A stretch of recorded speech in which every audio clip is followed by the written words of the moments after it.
Hola, bienvenidos a este vídeo de resolución de ejercicios de BAU de Matemáticas de Ciencias.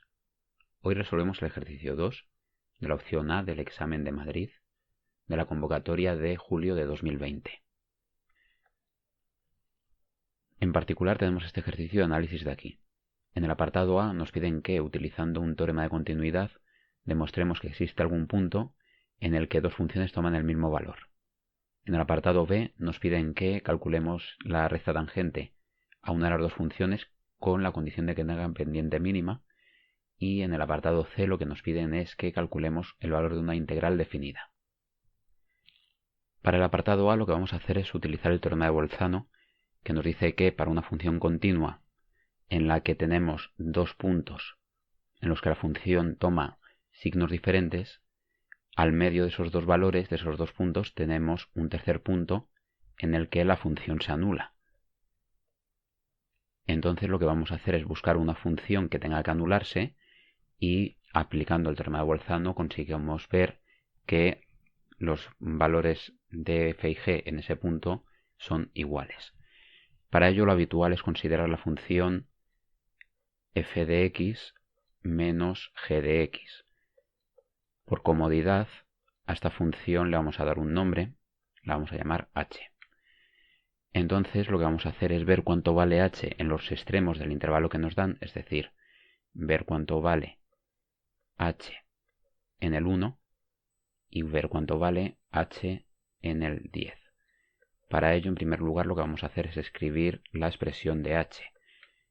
Entonces, en este caso lo que tenemos es que la función h es x al cubo más 3x cuadrado menos 6x menos 1. Si sustituimos cada x por 1, lo que obtenemos es 1 más 3, 4, 4 menos 6, que es menos 2, menos 1 que da menos 3. Si sustituimos la x por 10, tenemos 1000 más 300 menos 60 menos 1, es decir, 1239. Dado que la función h es polinómica, tenemos en particular que es continua. Así pues, tenemos las condiciones para aplicar el teorema de Bolzano.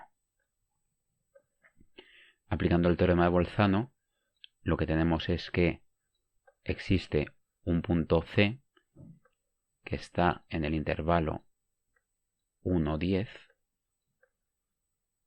y que cumple que h de C es igual a 0. Ahora bien, la h de C la hemos definido como f del número que tenemos dentro del paréntesis es f de C menos g de C vale 0. Entonces, en particular, lo que tenemos es que en ese punto C la función f vale lo mismo que la función g, que era justo lo que queríamos probar en este apartado. Ahora, en el apartado B, lo que debemos hacer es encontrar la recta tangente a la función f que tenga pendiente mínima.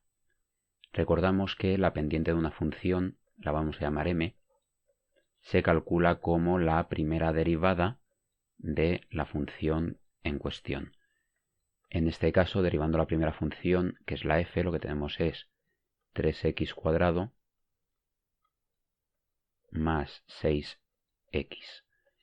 Lo que debe ocurrir es que esta función m de x tome el valor más pequeño posible. Para ello vamos a seguir utilizando el cálculo diferencial, es decir, las derivadas. Lo que sabemos es que los puntos críticos de la función van a coincidir con el posible valor de máximo o mínimo de la función m. Entonces, derivando de nuevo, tenemos que m' de x vale 6x más 6, y lo que debemos hacer es comprobar cuando esta derivada m' vale 0. Es una ecuación de primer grado que podemos resolver directamente y el valor que nos queda es x igual a menos 1. Para comprobar si se trata de un máximo o de un mínimo, lo que debemos hacer es ver si la segunda derivada de m es positiva o negativa. Es decir, lo que vamos a hacer es calcular m' de x, m segunda de x, que vale 6. Al ser positiva, lo que tenemos es que efectivamente x0 igual a menos 1 es mínimo de la función m.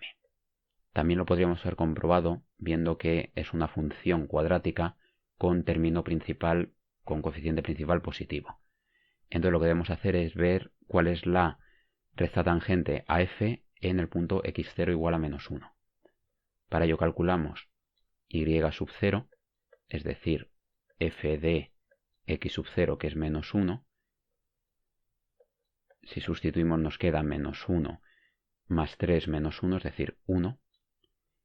Y la pendiente correspondiente,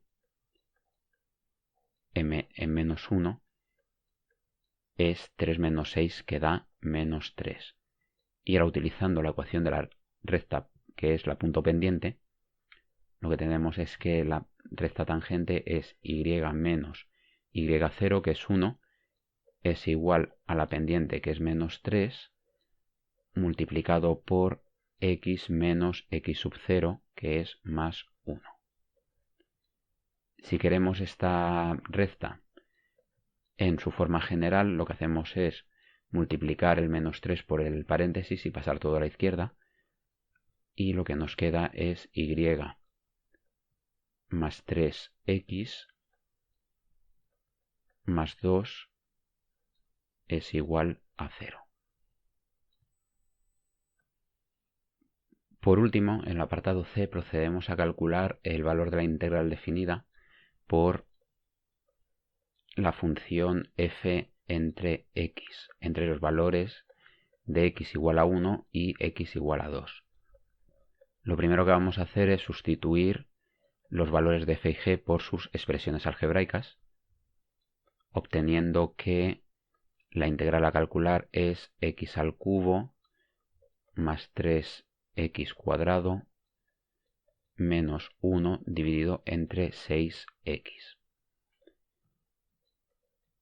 Podemos dividir la suma del numerador en 3 fracciones y lo que obtenemos es x al cubo partido de 6x más 3x cuadrado partido de 6x menos 1 partido de 6x. Y ahora lo que podemos hacer es dividir esta resta de la integral de esta suma y resta en la suma y resta de las integrales correspondientes. Es decir, lo que tenemos es primero la integral entre 1 y 2 de x al cuadrado partido de 6, integral polinómica que es inmediata. Sumamos después la integral entre 1 y 2 de la función x medios, que también es polinómica y por tanto inmediata, y restamos el valor entre 1 y 2 de la integral que nos queda al hacer 1 partido de 6x, que es una integral tipo logarítmica y también inmediata. La primera nos queda x al cubo partido de 18 entre 1 y 2. La segunda nos queda x al cuadrado partido de 4 entre 1 y 2. Y la tercera nos queda un sexto, que saco el 6 fuera, del logaritmo neperiano del valor absoluto de x, también entre 1 y 2. Sustituyendo, tenemos x igual a 2 al cubo es 8 menos 1, 7 partido de 18. más 4 menos 1, que son 3 cuartos, menos 1/6 del logaritmo neperiano de 2 menos el logaritmo neperiano de 1, que vale 0, es decir, logaritmo neperiano de 2. Sumando las dos primeras fracciones, lo que tenemos es 36 de mínimo y 41 en el numerador, menos 1/6 del logaritmo neperiano de 2. En este caso no hay que poner más k, ya que es una integral definida. Ya hemos terminado el ejercicio. Si te ha gustado este material, visita mi web Aprobar Matemáticas es Fácil, donde podrás encontrar más vídeos y materiales. También puedes ver qué libros de ejercicios resueltos he escrito. Actualmente tengo canales en las redes Dailymotion y YouTube. En la primera tengo más vídeos que en la segunda. Puedes seguirme o suscribirte en ambas con tu cuenta y clave de Gmail. A ti no te cuesta nada y a mí me viene bien. Por último, comparte libremente este material por WhatsApp, Facebook, Instagram o cualquier otro medio que quieras. Muchas gracias y un saludo.